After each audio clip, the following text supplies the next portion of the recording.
प्यारे बच्चों और दोस्तों, एक बार फिर से आप लोगों के सामने रीजनिंग की बहुत ही इंपॉर्टेंट और शानदार वीडियो लेकर के हर बार की तरह इस वीडियो में भी हम लोग टॉप 20 क्वेश्चन को सॉल्व करने वाले। ये जो आपके टॉप 20 क्वेश्चन है ये रेलवे से रिलेटेड, अगर आप एनटीपीसी ग्रुप डी आरपीएफ की तैयारी करें या एसएससी से रिलेटेड किसी भी एग्जाम जैसे जीडी हो गया, सीजीएल हो गया, सीएसएल हो गया, सीपी हो गया, एमटीएस हो गया या अदर किसी और भी एग्जाम की तैयारी करें तो ये वीडियो आप लोगों के लिए जबरदस्त और धमाकेदार होने वाली है। हर क्वेश्चन को बेसिक कंसेप्ट और ट्रिक के साथ सीखने वाले। तो चलिए देरी न करते स्टार्ट करते हैं अपने पहले क्वेश्चन से। देखिए हमारा पहला क्वेश्चन क्या करें, उस विकल्प का चयन करें जिसमें संख्या उसी प्रकार संबंधित है जिस प्रकार संख्याएं दिए गए समुच्चय में संबंधित है। यानी जैसे यहाँ पर एक समुच्चय दिया हुआ है, एक सेट दिया हुआ है, किसका दिया हुआ है 11 और 13 और 17 का दिया हुआ है। कह रहा है कि जिस तरीके से 11, 13, 17 में संबंध है उसी तरीके का एक सेट ऑप्शन चारों ऑप्शन में से हमें चूज कर लेना है। तो सबसे पहले हमें पता करना पड़ेगा 11, 13, 17 में आखिर संबंध है क्या। तो एक तो सीरीज टाइप भी हम चेक कर सकते हैं, जैसे 11 से 13 बन रहा है तो आप कहेंगे कि +2 हो रहा है, ठीक है। उसके बाद 13 से 17 बन रहा है तो आप कहेंगे +4 हो रहा है। अगर 2 और 4 का योग इस तरीके से निकले सेट तो समझ जाइए कि वही ऑप्शन को चेक कर लेते हैं। जैसे 9 से 25, पहले 2 जोड़ेंगे तो 9 2 11 होना चाहिए, 25 दिया हुआ है, पहला तो इस हिसाब से गलत हो गया। यही 29 2 31 हो जाएगा, ठीक है। 31 में 4 जोड़ेंगे 35 हो जाएगा, ये भी गलत हो गया। पहले में तो 2 प्लस हुआ, ठीक है, लेकिन अगले में तो +4 होना चाहिए। लेकिन यहाँ पर देखिए 41 2, ठीक है, ये भी 43 में 4 जोड़ेंगे 47 होगा, 53 नहीं होगा, ये भी उस हिसाब से गलत है। तो 61 2 63, 63 4 67 होगा, ना कि 65। यानी कि ये तो ट्रिक फेल मार रही है, यानी कि ये इस ट्रिक से इस क्वेश्चन को हम सॉल्व नहीं कर सकते। तो फिर किस ट्रिक से सॉल्व करेंगे। देखिए थोड़ा सा आपको मैं एक चीज़ बता दूँ, कभी भी ऐसा क्वेश्चन रहे तो पहले तो आपका दिमाग जाना चाहिए प्राइम नंबर की तरफ। किसकी तरफ? पीएन की तरफ, प्राइम नंबर यानी अभाज्य संख्याओं की तरफ। अगर अभाज्य संख्याओं का सेट है तो उसी हिसाब से अभाज्य संख्या ही देखनी पड़ेगी। जैसे 11 है, 13 है, 17 है, ये क्या अभाज्य संख्या है। 11 13 क्या है? अभाज्य संख्या है। तो हमें अभाज्य संख्याओं का ही सेट ढूंढना है जो कि इसमें 9 25 17 में देखेंगे 9 अभाज्य है नहीं, 25 अभाज्य है नहीं, सिर्फ 17 अभाज्य, उससे काम नहीं चलेगा, तीनों अभाज्य होने चाहिए। अब यहाँ पर देखिए 29 31 33 अभाज्य है नहीं, यहाँ पर देखिए 41 43 53, ये क्या तीनों के तीनों अभाज्य हैं। तो option C is the right answer. आगे 65 अभाज्य है नहीं, देख लीजिए जो कट गई वो अभाज्य नहीं है। कहने का मतलब जैसे अभाज्य संख्या के बारे में जो बच्चे नहीं जानते थोड़ा सा जान ले कुछ सेकंड में। जैसे 2 3 5 7 11 आपका हो गया, इसी तरीके से 13 17 डाट डाट डाट। जो संख्याएं खुद से कटें, जैसे 2 2 से कटेंगी, 1 से कटेंगी, 3 3 से कटेंगी, खुद से कटे और 1 से कटे हुए संख्या अभाज्य संख्या कहलाती है। एक अभाज्य संख्या नहीं होती है। कभी भी ये क्वेश्चन पूछ देगा कि एक अभाज्य संख्या होती है तो इस पे हमेशा क्या कहेंगे, नहीं होती है, क्योंकि ये परफेक्ट स्क्वायर भी होती है। इसको आप कड़ी से बाहर भी निकाल सकते हैं, एक को निकाल सकते हैं कि नहीं, एक बनेगा। इसके अलावा एक सिर्फ 1 से कटेगी। इतना हो गया, बस इतना ही जानना था अभाज्य संख्याओं के बारे में। चलिए नेक्स्ट क्वेश्चन की तरफ चलते हैं। अगला क्वेश्चन वेन डायग्राम से रिलेटेड है। इसमें क्या कह रहा है, उस वेन आरेख का चयन करें जो निम्नलिखित वर्गों के मध्य संबंधों को सबसे उचित निरूपण करता है। यहाँ पर क्या कह रहा है, शिक्षिका है, माता, स्त्री। तो हम क्या करेंगे, एक शिक्षिका के लिए ले लेंगे, एक माता के लिए, एक स्त्री के लिए। जितने नाम है उतने सर्किल ले लीजिए। ऑप्शन में देखेंगे कहीं कहीं त्रिभुज का भी यूज़ करता है, सर्किल का भी इस तरीके से यूज़ करता है। तो जो ऑप्शन में रहेगा वही आप जो है चित्र बनाएंगे। सर्किल है, सर्किल बना लेंगे। हमने क्या किया, एक शिक्षिता ले लिया, ठीक, एक माता ले लिया और एक स्त्री ले ली। अब हम देखेंगे शिक्षिता माता में क्या संबंध है, माता स्त्री में क्या संबंध है और शिक्षिता स्त्री में क्या संबंध है। तो सबसे पहले बेस्ट ये देखिए, थोड़ा सा जब प्रैक्टिस किए रहेंगे आपको पता चल जाएगा कि पहले हमें रिलेशन किस में ढूंढना है। तो यहाँ पे हम रिलेशन पहले देखेंगे माता और स्त्री में। तो आप कहेंगे कि जितनी भी माता होती है, जितनी भी, वो सभी की सभी स्त्रियाँ होती हैं, पुरुष तो होती नहीं है। पुरुष होती हैं? नहीं ना होती हैं। माता क्या होती है, स्त्री ही ना होती है, स्त्री होती है। चलिए ठीक है, सभी माताएं क्या स्त्री होती है। अब बात आती है शिक्षिका की। अब मुझको बताइए, क्या माताएं शिक्षिका होती हैं? बिल्कुल होती हैं। जो पढ़ाने वाली टीचर होती हैं क्या उनमें माएँ नहीं होती हैं? सभी नहीं होती हैं। जो यंग होती हैं, भर्तियाँ होती हैं जिनकी, वो नहीं होती है। लेकिन जो शादीशुदा हो जाती हैं, जिनके बच्चे होते हैं, वो तो माँ ही होगी। यानी कि कुछ माताएं कह सकते हैं शिक्षिका होती हैं। इसी तरीके से कुछ स्त्रियां भी शिक्षिका होती हैं। सभी स्त्रियां नहीं होती, क्योंकि पुरुष भी होते हैं शिक्षक, सिर्फ जो है स्त्रियां तो होती नहीं है। तो कहने का मतलब ये है कि दोनों, यानी कि माता भी कुछ होती है टीचर और कुछ स्त्री भी होती है टीचर। तो शिक्षिका में दोनों आ जाएंगे, थोड़ा थोड़ा इस तरीके से मिले हुए, जो कि ऑप्शन डी में दिख रहा है। नेक्स्ट क्वेश्चन गणितीय संक्रिया क्वेश्चन है। कह रहा है कि यदि पी का अर्थ प्लस, क्यू का अर्थ माइनस, आर का अर्थ गुणा, एस का अर्थ भाग है तो निम्नलिखित व्यंजन का मान कितना होगा। देखिए इस क्वेश्चन को हम लोग सॉल्व करते हैं बोर्ड मास। जो मेरी वीडियो देखते हैं वो तो इसका आंसर कमेंट कर चुके होंगे इतनी टाइम में, कोई दिक्कत नहीं होगी। जो नए बच्चे वो समझ लें कि करना क्या है। जैसे मान लीजिए कि जो संख्या 14 है ना, पहले ब्रैकेट है तो ब्रैकेट बना लेंगे, 14 को लिख लेंगे। अब आर है, आर की जगह हम लिखेंगे, देखिए आर का अर्थ कह रहा है गुणा, तो आर का अर्थ गुणा है तो गुणा बना लेंगे और 9 संख्या को उतार देंगे। सिर्फ जो है अक्षर की जगह जो आप चिन्ह कह रहा है बनाने के लिए वो बना लेंगे। अब एस है, एस का अर्थ कह रहा है भाग, भाग बना लेंगे, 6 लिख लेंगे। फिर पी आ गया, पी का अर्थ कह रहा है प्लस, प्लस बनाएंगे, 40 लिख लेंगे। फिर कह रहा है कि क्या है, क्यू है, क्यू का अर्थ क्या कह रहा है, माइनस माइनस बनाएंगे 11 लिख लेंगे। बोर्ड मास रूल कहता है, हो गया काम। बोर्ड मास रूल कहता है पहले ब्रैकेट को तोड़िए, तो इस ब्रैकेट को छोटी वाली तोड़ देंगे। उसको तोड़ने से पहले इसका जो भी काम है वो निपटा लेंगे। तो आप कहेंगे कि 14 नवा कितना होता है दोस्तों, 9 चौको 36, 126 कितना होता है 126। चलिए ये तो हो गया मामला आपका सेट, ब्रैकेट टूट गई। अब बाकी भाग वाला काम अगर है, देखिए लाइन चेंज नहीं करना, मैं उसी में कर सकता था, लेकिन चूंकि हो सकता है आप कंफ्यूज में पड़ जाए तो एक लाइन मैंने लिख दिया। वैसे एक ही लाइन में आप निपटा सकते थे क्वेश्चन को, कोई दिक्कत की बात नहीं। चलिए बोर्ड मास कहता है ब्रैकेट तोड़ दिया, ऑफ कर दिया, तो डी से डिवीजन यानी चिन्हों में सबसे पहले भाग देना है। तो 6 से भाग दीजिए, 6 दूना 12, 6 करने 6। अब यहाँ पर प्लस 40 कर दीजिए, जोड़ दीजिए, तो आप कहेंगे कि 40 और 21 कितना होगा 61 माइनस 11 बराबर 50। ये आपका आंसर हो गया, option B is the right answer. Next question की तरफ चलते हैं। अगला क्वेश्चन मिसिंग संख्या से रिलेटेड। देखिए यहाँ पर इस टाइप का क्वेश्चन आपका ऐसे भी देता है पजल के रूप में, ठीक है, ऐसे भी देता है। तो ऐसे करें या ऐसे करें उससे फ़र्क नहीं पड़ता, ठीक है। ऐसे दे देगा तो थोड़ा सा ये कि समझने में आसानी हो जाती है कि कैसे ये ट्रिक लगेगी। लेकिन अगर ऐसे दिया हुआ है, कुछ बनाया नहीं है आकृति के रूप में, सिर्फ ऐसे दिया तो भी कोई दिक्कत की बात नहीं है। यहाँ पर संख्या ढूंढ कह रहा है ना कि कौन सी होगी, तो आप ऐसे लॉजिक को ढूंढिए, ऐसे लॉजिक को ढूंढिए, यानी कि CFI को लिखिए, C की नंबरिंग कीजिए, C तीसरे पे, F छठे पे, I नौवें पे। अब इनमें लॉजिक ढूंढिए कि कैसे ये बढ़ रहा है। आप कहेंगे 3 में 3 जोड़ेंगे 6, 6 में 3 जोड़ेंगे 9, यानी 3 के क्रम में बढ़ रहा है। अब RO वाला निकाल लेते हैं। R होता है आपका कितना 18 पे, O होता है 15 पे, और मिसिंग संख्या है। तो यहाँ पर 18 से 15 हुआ, -3 हुआ, आगे क्या होगा हमें पता नहीं।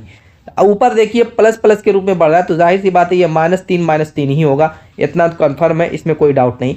अगर यहाँ पर 15 में -3 करते तो 12 आएगा। हमें नेक्स्ट स्टेप ढूंढने की ज़रूरत भी नहीं पड़ी, यहीं से हमारा क्वेश्चन आ जाएगा। 12वें नंबर पर L होता है, जो कि ऑप्शन ए में दिख रहा है। फिर भी हम क्लियर कर लेते हैं UX में कि क्या कहीं से कोई गलती नहीं हुई है। जैसे U आपका 21 पे, X आपका 24 पे, और A आपका 1 पे। यहाँ पर देखेंगे 21 + 3 और 24 से +3।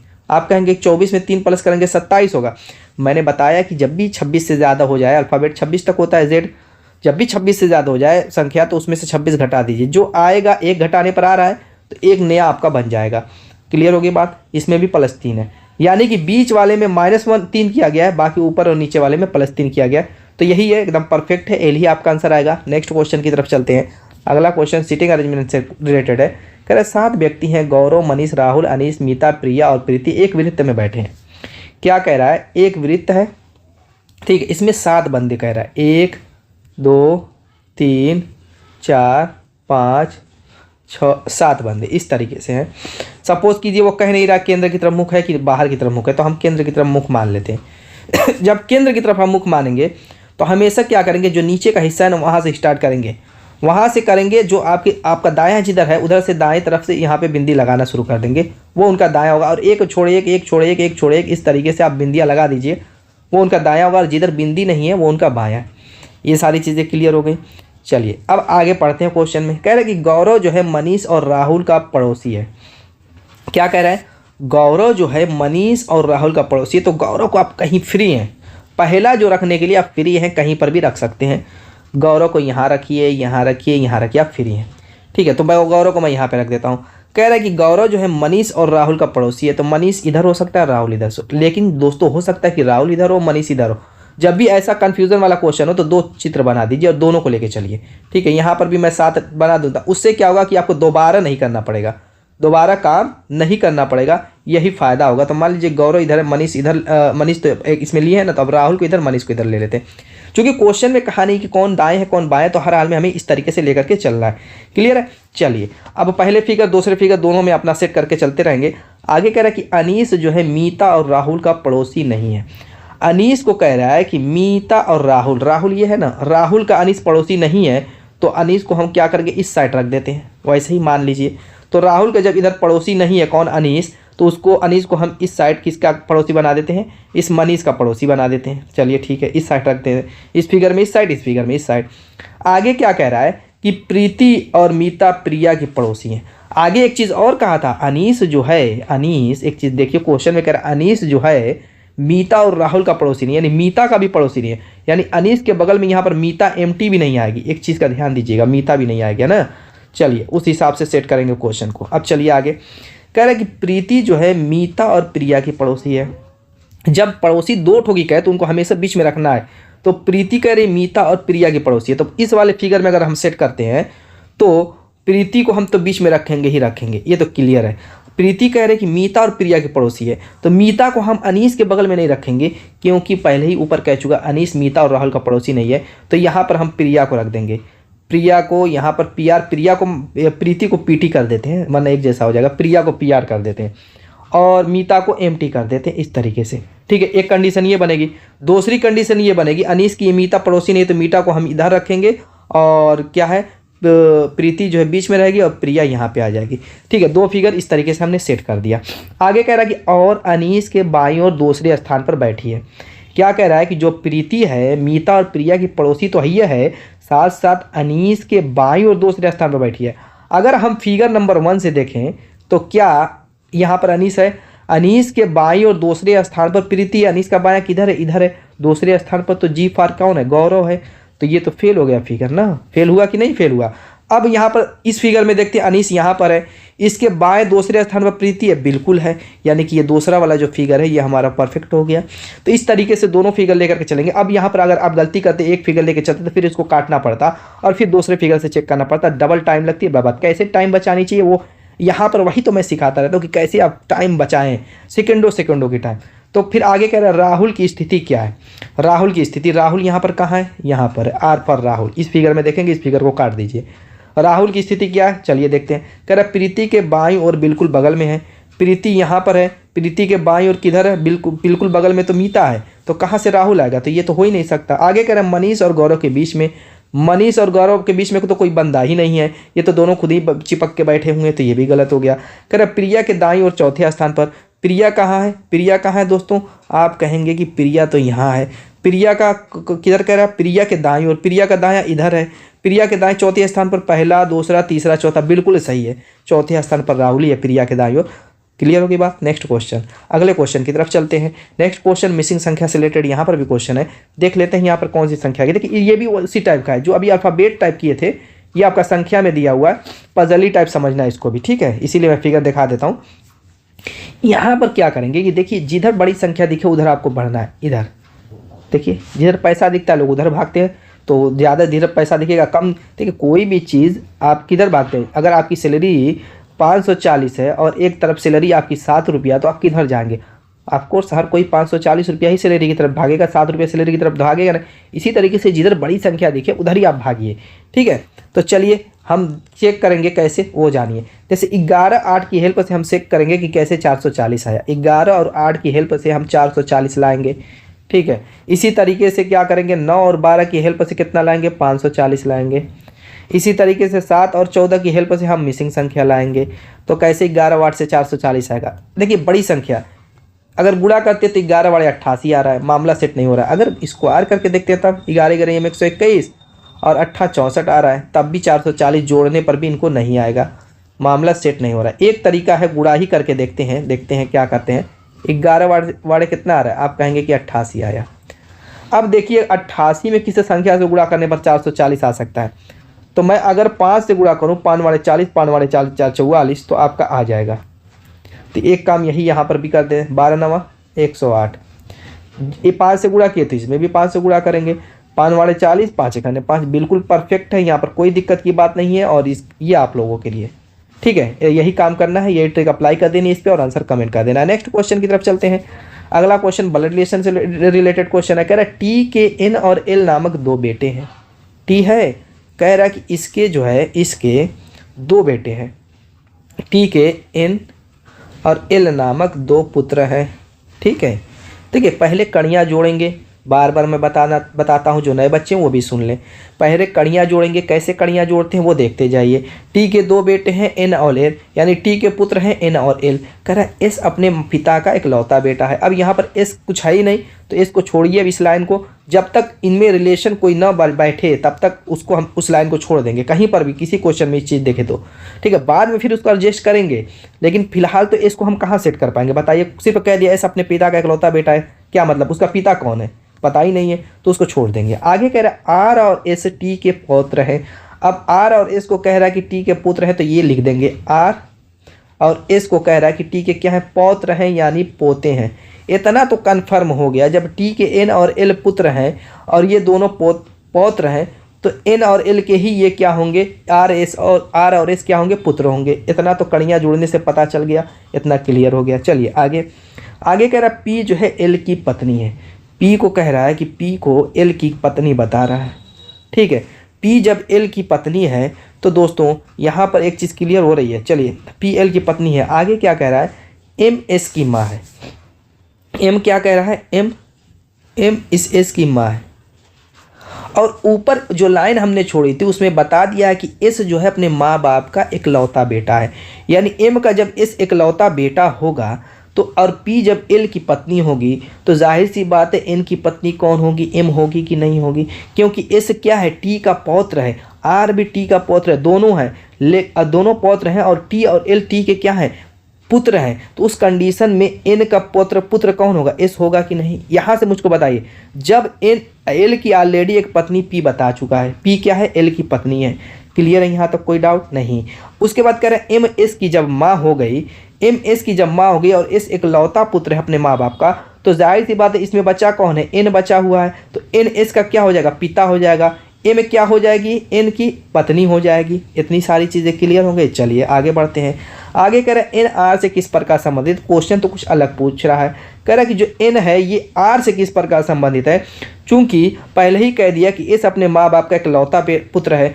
जब पी और एल क्या हो गई, पी एल की पत्नी हो गई, तो उस कंडीशन में एल चूंकि एन का क्या होगा, भाई होगा, और टी क्या है, इन दोनों का पिता है, और ये पुत्र है, पौत्र है आर और एस। तो आर क्या होगा, क्या एल का पुत्र नहीं होगा, ये मुझको बताइए। आर एल का पुत्र होगा कि नहीं होगा, हाँ या ना, बिल्कुल होगा, क्योंकि एस तो अकेला इकलौता ही पुत्र था तो वो एन का हमने कर दिया। बचा हुआ एल बेटा, उसका पुत्र क्या होगा, आर होगा। और आप अपने बेटे के पुत्र को क्या कहेंगे, आप कहेंगे कि वो तो मेरा भतीजा होगा, लेकिन ये नहीं कह रहा है आप तुरंत भतीजे पे टिक लगा देंगे, नहीं। ये कह रहा है कि एन आर से किस प्रकार संबंध है, यानी एन जो है आर का क्या लगेगा। जब आर एन का भतीजा तो एन आर का चचा होगा। Option B is the right answer.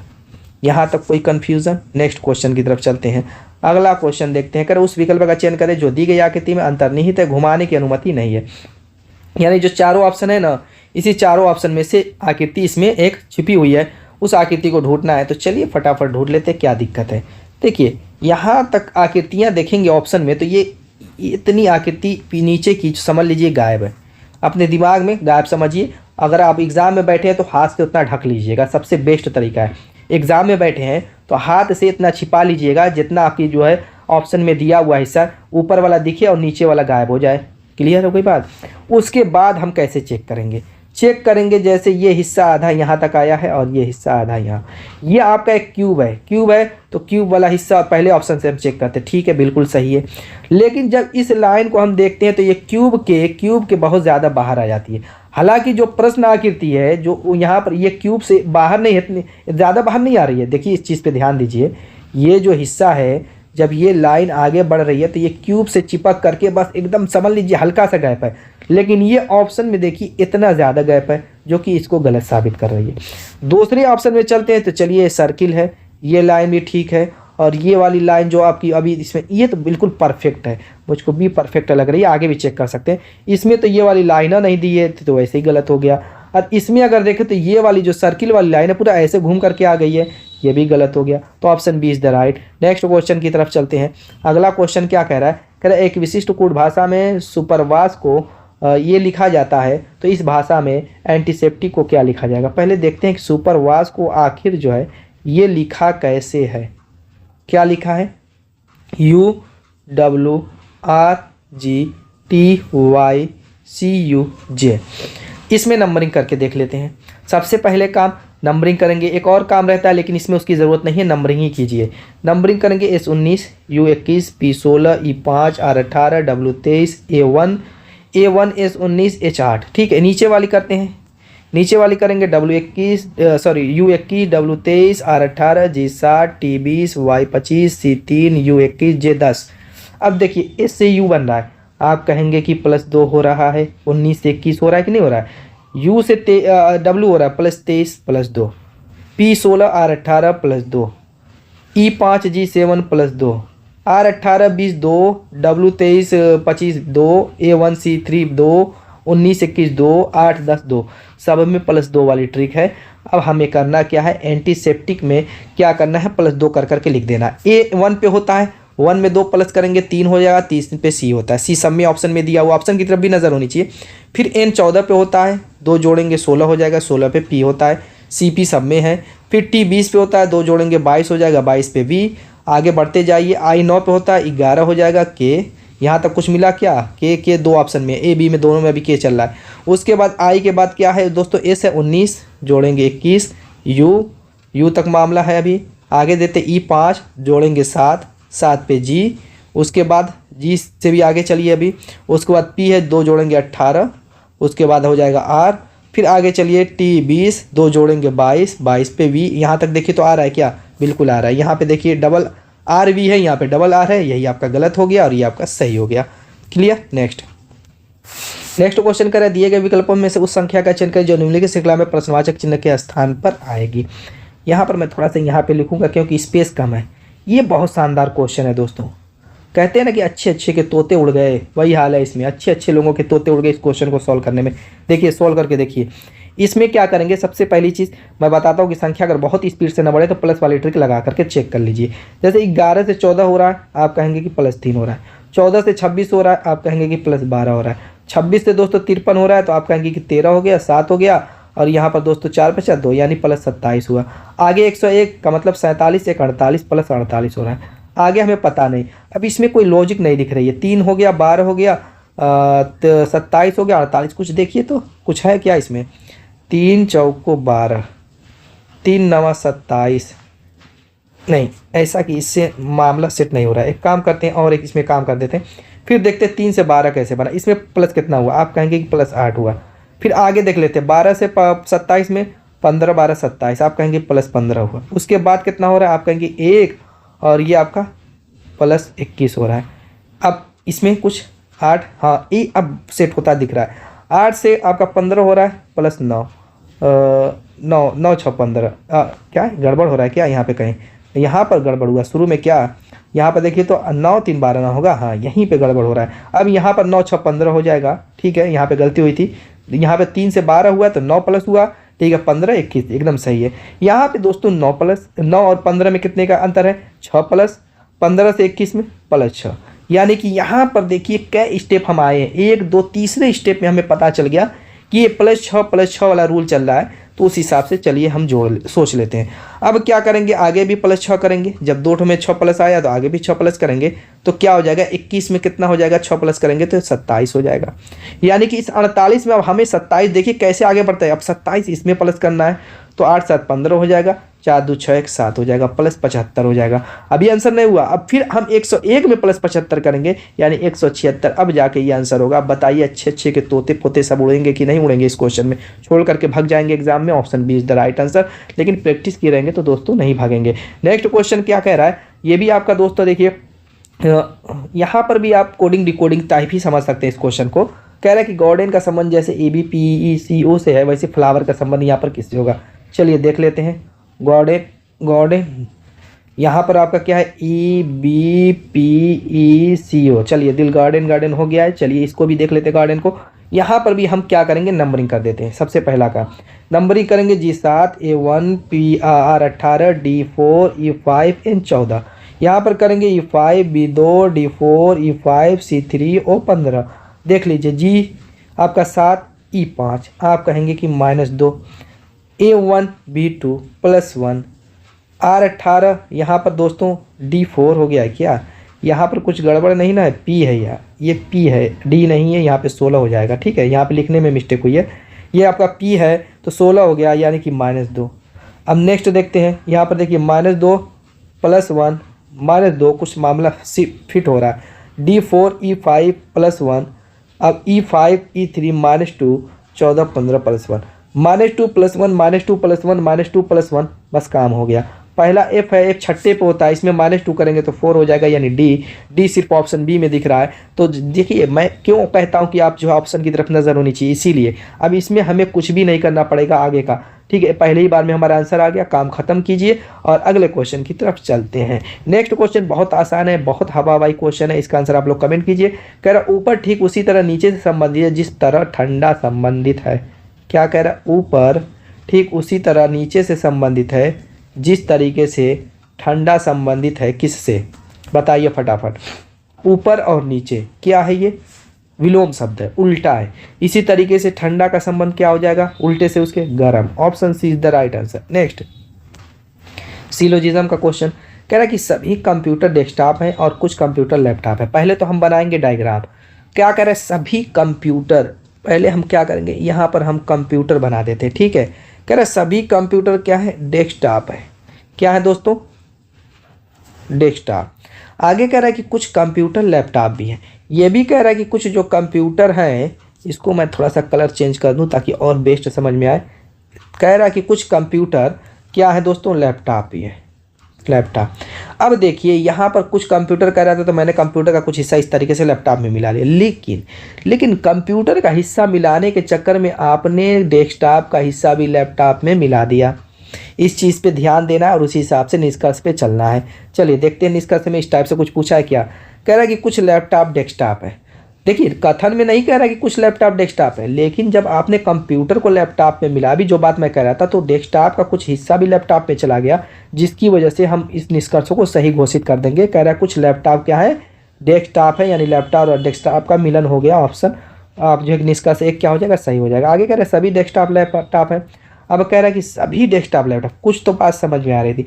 सभी डेस्कटॉप लैपटॉप किस कंडीशन में होगा, जब लैपटॉप के अंदर सभी डेस्कटॉप आएगा और लैपटॉप ऐसे रहेगा, तब नहीं ये बात सही होगी। लेकिन यहाँ पर तो वो मामला ही नहीं है, तो कुछ ही मिल रहा है, तो इसको हम गलत काट देंगे। केवल निष्कर्ष एक अनुसरण करता है, option C is the right. Next question, अगला क्वेश्चन दोस्तों क्या है देखते हैं। डाई से रिलेटेड क्वेश्चन है। कह रहा है कि उन पासों का चयन करें जिन्हें दिए गए पत्रक सीट को उस पर बनी रेखाओं पर मोड़ करके बनाया जाता है। देखिए जब भी ओपन डाइस का क्वेश्चन हो तो उसमें करते क्या है, पहले सीधी सीधी लाइन समझ लेते हैं। जैसे नंबर मैं दे देता हूँ 1 2 3 4 है, तो क्या होगा जब इसको क्लोज करेंगे, बंद करके डाइस बनाएंगे, तो पहला जो होगा तीसरे के अपोजिट चला जाएगा, उल्टी साइड चला जाएगा। दूसरा चौथे के, और जो ये आजू बाजू रहते हैं अगल बगल, ये एक दूसरे के अपोजिट, मान लीजिए 5 6 चले जाएंगे। और जो भी जिसके अपोजिट जाएगा उसके बगल वाले फेस पे कभी नहीं दिखेगा। अब चलिए क्वेश्चन वाले फिगर पे चलते हैं। जैसे मान लीजिए कि डॉलर है, एट द रेट आपके अपोजिट, हैश जो है हैश और परसेंटेज एक दूसरे के अपोजिट, जीरो और अल्पविराम एक दूसरे के अपोजिट चले जाएंगे। अब ऑप्शन से चेक करेंगे कौन बनेगा कौन नहीं बनेगा। जैसे पहले ए ऑप्शन में चेक करते हैं, जैसे हैश है, हैश जो है इसके अपोजिट परसेंटेज है, तो हैश के बगल में परसेंटेज नहीं दिखना चाहिए, नहीं दिख रहा है, बिल्कुल सही है। चलिए जब इसका अपोजिट है तो बगल में कैसे दिखेगा, नहीं दिख रहा है, चलिए अच्छी बात है। फिर उसके बाद अल्पविराम है, अल्पविराम के अपोजिट जीरो है तो इसके बगल में जीरो नहीं दिखना चाहिए। देखिए जीरो में दिखा रहा है ना, क्वेश्चन की तरफ भी नजर होनी चाहिए। फिर डॉलर है, डॉलर के opposite at the rate of है, तो एट द रेट ऑफ नहीं दिखना चाहिए, इसके बगल में नहीं दिखा, यानी ए बन जाएगा। तो कोई ऑप्शन ऐसा नहीं जिसमें ए दिया हो, ए बी भी दिया है, ए बी सी डी इस तरीके से दिया हो, तो ए हमने चेक कर लिया। सबको हमें चेक करना ही पड़ेगा क्योंकि ऐसा ही ऑप्शन ही दे दिया, क्या करोगे। अब चलिए बी है, बी में एट द रेट ऑफ है, तो एट द रेट ऑफ के अपोजिट कौन है, डॉलर है, डॉलर बगल में नहीं है। अल्पविराम है, अल्पविराम के अपोजिट जीरो है तो जीरो बगल में नहीं है। परसेंटेज है, परसेंटेज के अपोजिट हैश है तो हैश इसके बगल में नहीं है, बी भी बनेगा। अब चलिए परसेंटेज है और उसके बगल में हैश दे दिया हुआ, कि परसेंटेज के अपोजिट ना हैश है तो उसके बगल में जब दे देगा तो ये तो बन ही नहीं पाएगा, ये तो गलत हो गया। क्योंकि जब हैश इसके अपोजिट है तो वो नीचे ना जाएगा, छिपा हुआ ना रहेगा, वो दिखेगा कैसे। इसी तरीके से इसमें भी हैश और परसेंटेज को एक साथ दिखा दिया है तो ये भी नहीं बनेगा, सिर्फ ए और बी बनेगा, जो कि ऑप्शन सी में दिख रहा है। नेक्स्ट क्वेश्चन, अगला क्वेश्चन देखिए क्या कह रहा है। सीटिंग अरेंजमेंट का ये भी क्वेश्चन लग रहा है मुझको। कह रहा है कि 6 मित्र एक पंक्ति में बैठे हैं और उत्तर की ओर उन्मुख हैं। 6 मित्र हैं, जैसे 1 2 3 4 5 6, ठीक है। उत्तर की तरफ जब उन्मुख हो, यानी उत्तर की तरफ उनका मुख रहेगा, तो जिधर आपका दायां होगा उनका भी दायां होगा, जिधर आपका बायां होगा उनका भी बायां होगा। ये है उत्तर की तरफ रहेगा मुख, तो ठीक है। बाकी दक्षिण की तरफ है तो यही पलट जाएगा मामला, दायां बायां बन जाएगा, बायां दायां। आगे क्या कह रहा है कि एच जो है डी और जी के बीच में है। आगे क्या कह रहा है, एच जो है डी और जी के बीच में है। ऐसा भी हो सकता है कि जी इधर हो, एच इधर हो और डी इधर हो, यानी डी और जी की पोजीशन इधर उधर हो सकती है, एच तो हर हाल में बीच ही में रहेगा। तो ये दोनों कंडीशन हम लेके चलेंगे, कौन सही कौन गलत आगे अभी फाइनल हो जाएगा। आगे क्या कह रहा है, जबकि बी जो है एल और ए के बीच में है, जबकि कह रहा है बी को एल और ए के बीच में कर दिया है, तो ऐसा भी हो सकता है कि ए इधर हो और एल इधर हो, क्योंकि ये नहीं कह रहा कि कौन किसके दाएं बाएं है, तो जब भी कहेगा तो कंडीशन तो बनेगी दो ठो। आगे कह रहा है ए और डी अंतिम छोर पर बैठे हैं, ए और डी को अंतिम छोर पर कर दिया, लेकिन इसमें भी नहीं कह रहा कि ए इस छोर पे है, डी इस छोर पे, कि ए इस छोर पे, कि डी इस छोर पे, लेकिन दोनों को अंतिम छोर पे बना दिया है। क्या कहते हैं, एक ही को लेके चलते हैं, कोई दिक्कत की बात नहीं, क्योंकि इसमें दाएं बाएं कहीं है नहीं, क्वेश्चन सही होगा, दिक्कत नहीं होगी। चलिए अगर ए को हम इस छोर पे लेके चलते हैं तो हमें कौन सा लेना पड़ेगा, कौन सा, इसको लेना पड़ेगा, क्योंकि इसमें ही ए जो है इस दाहिने साइड है, तो बी यहाँ पर, एल यहाँ पर और ए यहाँ पर आ जाएगा, ठीक है। और डी जब बाई साइड है तो बाई साइड वाला हम इसको लेकर चलेंगे, जिसमें बी क्या है, डी बाई साइड है, तो एच जी इस तरीके से हो जाएगा। अब क्या कर रहे हैं, जी और बी के मध्य में कौन है, जी यहाँ पर, बी यहाँ पर, इसके मध्य में एल है, ऑप्शन बी। नेक्स्ट यहाँ पर भी देखिए दोस्तों क्या है, सीरीज का ही क्वेश्चन है, कह रहे हैं यहाँ पे कौन सी संख्या आएगी। चलिए देख लेते हैं, कोई दिक्कत की बात नहीं है, आसान ही क्वेश्चन है, कोई मुश्किल मुझको नहीं लग रहा है। क्या कह रहा है कि 20 है, 22 है, 27, 25, इसको भी हम क्या करेंगे ना, देखिए इसमें भी हम प्लस वाली ही ट्रिक लगाएंगे, क्योंकि मुझको और कोई ट्रिक इसमें लगती हुई दिख नहीं रही है। आपको कुछ लग रहा है तो करिए, देखिए आंसर कमेंट कीजिए। 20 से 22 प्लस 2, 22 से 27 प्लस 5, आगे हमें पता नहीं। 55 से 78 में देख लेते हैं, तो आप कहेंगे कि 3 हो गया, और ये आपका 7, 5 2 7 यानी 2 हो गया, प्लस 23, और इसमें क्या हो जाएगा आपका, 9 है 1 हो जाएगा, यहाँ पर 3 प्लस 31। इसमें कुछ क्रम दिख रहा है क्या, जैसे 2 से 5 हुआ तो आप कहेंगे कि प्लस 3, 23 से 31 में कितना हो रहा है, 7 1 8 प्लस 8, कुछ मुझको दिख नहीं रहा है, लेकिन यहाँ पे मुझको कुछ दिख रहा है। क्या दिख रहा है, चलिए मैं दिखाता हूँ।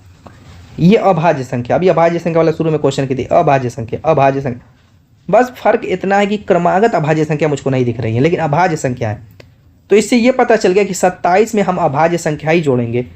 मान लीजिए क्रमागत के रूप में समझ करके जोड़ दे, जैसे 5 के बाद 7 अभाज्य संख्या आ गई, तो 7 अगर 27 में जोड़ते हैं तो आप कहेंगे 34 आएगा, जो कि ऑप्शन में नहीं दिया हुआ, ठीक है। 7 के बाद अभाज्य संख्या 11 आएगी, 11 27 में जोड़ते हैं तो 38 आएगा, 38 ऑप्शन में दिया हुआ है ए। मान लीजिए कि यहाँ पे 38 का रख दिया आपने, तो 38 और 55 के मध्य भी अंतर जो अभाज्य संख्याओं का ही आना चाहिए, तभी ना ये सही होगा।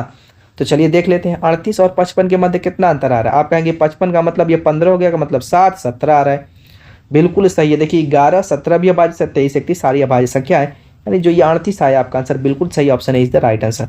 जब प्रैक्टिस किए रहेंगे ना दोस्तों, तो क्वेश्चन लगाना बिल्कुल आसान रहेगा, वरना हर आसान क्वेश्चन मुश्किल हो जाएगा। अब यहाँ पर देखिए एक शानदार क्वेश्चन कह रहा है, एक निश्चित कोड भाषा में फ्रस्ट्रेशन को 11 और टॉपिकल को 7 के रूप में कोडबद्ध किया जाता है, तो उसी कोड भाषा में रिसर्जेंस को किस रूप में कोडबद्ध किया जाएगा। देखिए फ्रस्ट्रेशन को 11 लिखा है, तो हम क्या फ्रस्ट्रेशन में नंबरिंग करेंगे, नहीं मत कीजिएगा, ऐसी गलती मत कीजिएगा। एक चीज़ सुन लीजिए, जब भी अंक छोटा दिया हो, पहले इस ट्रिक को अप्लाई कीजिएगा जो मैं बता रहा हूँ। अगर उस ट्रिक से न आंसर आए तब जा करके नंबरिंग करके भाग वाली ट्रिक अप्लाई कीजिएगा या वर्गमूल वाली ट्रिक अप्लाई कीजिएगा। लेकिन जो मैं ट्रिक बताने वाला हूँ ये सेकेंडो वाली ट्रिक है, तो पहले उसको ट्राई कीजिएगा, क्योंकि ये जो ट्रिक है, जो ये वाला रूल है, ये इस रूल में टाइम लगेगी। पहले अगर इस रूल को अप्लाई करते हैं तो इसमें टाइम आप ज़्यादा बर्बाद कर देंगे, फिर उस पर जाएंगे तो दिक्कत होगी। लेकिन जो मैं बताने वाला हूँ वो तो सेकेंडों का काम है, उसमें अगर आप फेल भी हो जाते हैं तो बहुत ज़्यादा आपकी टाइम वेस्ट नहीं होगी और पुनः आप इस वाले रूल पे आ जाएंगे। तो चलिए, जैसे फ्रस्ट्रेशन में अगर देखें तो अल्फ़ाबेट की संख्या कितनी है, आप कहेंगे 1 2 3 4 5 6 7 8 9 10 11 है, और 11 उसका कोड दिया हुआ है। टॉपिकल में देख लेते हैं, 1 2 3 4 5 6 7 तो है, तो 7 दिया हुआ है। तो आपका रिसर्जेंट में कुछ कहने की ज़रूरत है, कमेंट कीजिए, यही तो ट्रिक है, हम पास हो गए, वो करने की हमें ज़रूरत ही नहीं पड़ी। तो पहले यही ट्राई कीजिएगा, जब भी छोटा नंबर दिया हुआ हो तो बड़ा दिया है तो फिर ये नंबरिंग वाली, ठीक है, समझ में आ गई। नेक्स्ट क्वेश्चन देखिए क्या कह रहा है, कुछ यूनिक टाइप का क्वेश्चन और शानदार क्वेश्चन मुझको दिखा। क्या कह रहा है कि एक कक्षा में यदि 3 विद्यार्थी अनुपस्थित हों तो शेष विद्यार्थियों को समान रूप से 7 समूहों में विभाजित किया जा सकता है। और कह रहा है और यदि 7 विद्यार्थी अनुपस्थित हो तो शेष विद्यार्थियों को समान रूप से 9 समूहों में विभाजित किया जा सकता है। तो कह रहा है कक्षा में कुल कितने विद्यार्थी, सपोज कीजिए कक्षा में 100 विद्यार्थी हैं। पहला सेंटेंस कह रहा है कि अगर x विद्यार्थियों में से 3 ठो गायब हो जाए, यानी x - 3 हो जाए, तो उस कंडीशन में ये 7 समूहों में बराबर भाग, यानी कि वो 7 से संख्या कट जाएगी। कहने का मतलब 7 समूहों में विभाजित किया जा सकता है बराबर समान रूप से, तो यानी 7 से वो कटेगा कि नहीं कटेगा, कोई दिक्कत यहाँ पर। इसी तरीके से कह रहा है कि अगर कक्षा में से 7 विद्यार्थी निकल जाएँ, यानी x - 7 हो जाए, तो उस कंडीशन में 9 के रूप में ये 9 समूहों में बराबर समान रूप से विभाजित, यानी वो 9 से कट जाएगा। अब हमें करना क्या है, देखिए इसको समीकरण बना करके सॉल्व मत कीजिएगा, टाइम लगेगी। तो ऑप्शन से इसको चेक कर लेते हैं। मैथ के रूप से हम सॉल्व नहीं करेंगे, रीजनिंग है तो रीजनिंग के हिसाब से इसको सॉल्व कर लेते हैं। जैसे मान लीजिए कि ऑप्शन ए 115 है, मान लेते हैं कि 115 लड़के हैं टोटल। पहली कंडीशन में 3 अगर निकल जाते हैं तो कितने बचते हैं, आप कहेंगे कि 112 बचेंगे।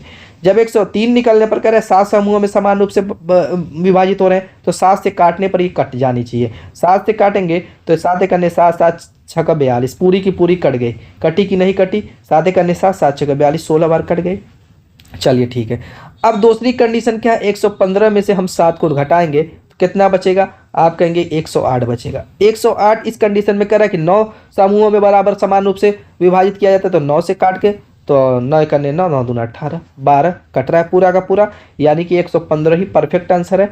फिर भी हम चेक कर लेते हैं, एग्जाम में मत चेक कीजिएगा क्या ये रूल सही है कि नहीं। जो मैंने रूल बनाया, ये मेरा ही रूल है, खुद का रूल है, बस ये ट्रिक मेरी ही है, मैंने ही इसको बनाया है, ये समझिए। ये 87 है, ठीक है। 87 को हम क्या करेंगे, 87 में से हम पहले क्या घटाएंगे, 3 घटाएंगे और 7 से भाग दे करके देखेंगे कट रहा है कि नहीं। तो ये 84 आएगा। 84 तो 7 से कट गया जी, 7 करने 7 7 दूना 14, कट गया। लेकिन अभी घबराइए मत, दूसरी कंडीशन भी इस पर अप्लाई होनी चाहिए। यानी अगर 87 में से हम 7 को घटाएं तो ये 9 से कटनी चाहिए, यानी 80 आएगी, और 9 से काटेंगे तो नहीं कटेगी, यानी कि बी होगा ही नहीं। दोनों कंडीशन इस पे अप्लाई होनी चाहिए, 7 वाली भी और 9 वाली भी, तब जाके आंसर सही होगा। 140 101 आपके लिए, चेक कर लीजिएगा। Option 1 is the right answer. Next question की तरफ चलते हैं। अगला क्वेश्चन कह रहा है कि 4 अक्षर समूह दिए गए जिनमें से 3 किसी तरीके से समान है और एक असंगत है, उस असंगत अक्षर समूह का चयन कीजिए। इसमें करेंगे क्या, जैसे ऑप्शन ए है, नंबरिंग कर दीजिए। ए पहले स्थान पर, ई 5वें पे, आई 9वें पे, एम 12वें पे, एम 13वें पे, क्यू आपका 17वें पे। यहाँ पर देखिए 1 से 5 प्लस 4, 5 से 9 प्लस 4, 9 से 13 प्लस 4, 13 से 17 प्लस 4, ठीक है। अब यहाँ पर देखिए KOSWA है, तो यहाँ पर भी नंबरिंग कर दीजिए। K11, O15, S19, W23, A1। यहाँ पर देखेंगे तो 11 4 15, 15 4 19, 19 4 23, 23 4 कितना हो जाएगा 27। वही चीज़ फिर आ गई, 27 आ गया तो 26 घटा देंगे, 1 देखिए 1 दिया हुआ प्लस 4, यानी कि सब में। अब हम इसी तरीके से इन दोनों में भी नंबरिंग करके चेक कर लेंगे। देखिए ये तो दोनों समान दिख गए, इसी तरीके से कोई एक ज़रूर भिन्न होगा। ये आप लोगों के लिए नंबरिंग से ही पता चल जाएगा किस क्रम में ये आगे बढ़ रहे हैं, घट रहे हैं, बढ़ रहे हैं, क्या हो रहा है उनमें। तो कमेंट कीजिएगा कौन इसमें असंगत है। तो दोस्तों उम्मीद है कि वीडियो पसंद आएगी। मिलेंगे शानदार धमाकेदार टिके साथ अपने नेक्स्ट वीडियो में, तब तक के लिए बाय बाय।